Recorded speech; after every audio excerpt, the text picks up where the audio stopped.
धर्मराज युधिष्ठिर ने भगवान श्री कृष्ण से पूछा, हे माधव, आषाढ़ शुक्ल एकादशी का क्या नाम है?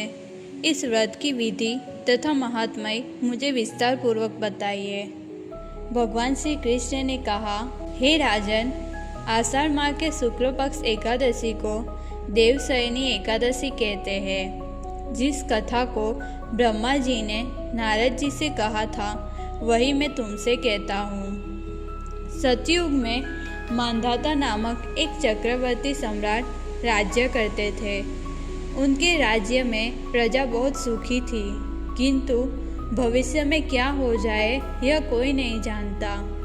अतः वे भी इस बात से अनभिज्ञ थे कि उनके राज्य में शीघ्र ही भयंकर अकाल पड़ने वाला है।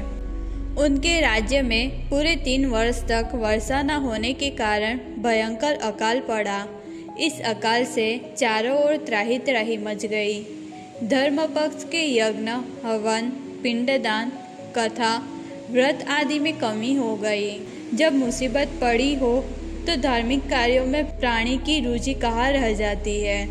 प्रजा ने राजा के पास जाकर अपनी वेदना की दुहाई दी। राजा तो इस स्थिति को लेकर पहले से ही दुखी थे।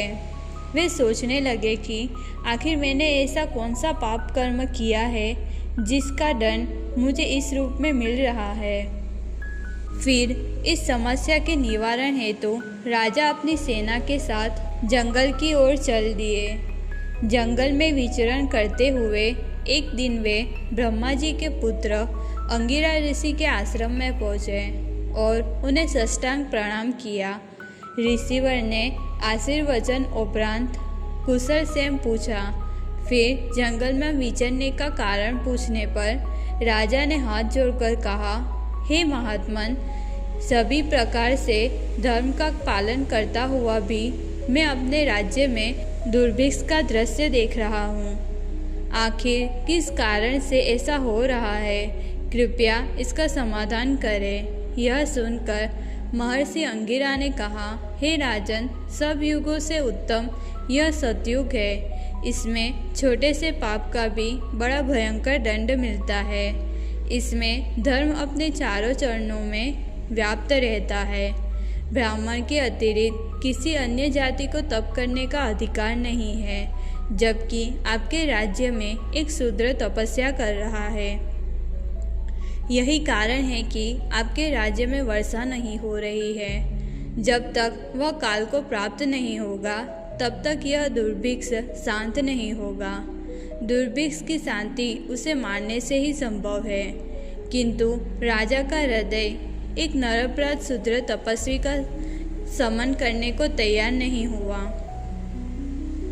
उन्होंने कहा, हे देव, मैं उस निरपराध को मार दूं, यह बात मेरा मन स्वीकार नहीं कर रहा है। कृपा करके आप कोई और उपाय बताइए। महर्षि अंगिरा ने बताया, आषाढ़ माह के शुक्ल पक्ष की एकादशी का व्रत करें। इस व्रत के प्रभाव से अवश्य ही वर्षा होगी। राजा अपने राज्य की राजधानी लौट आए और चारों वर्णों सहित पद्मा एकादशी का विधिपूर्वक व्रत किया।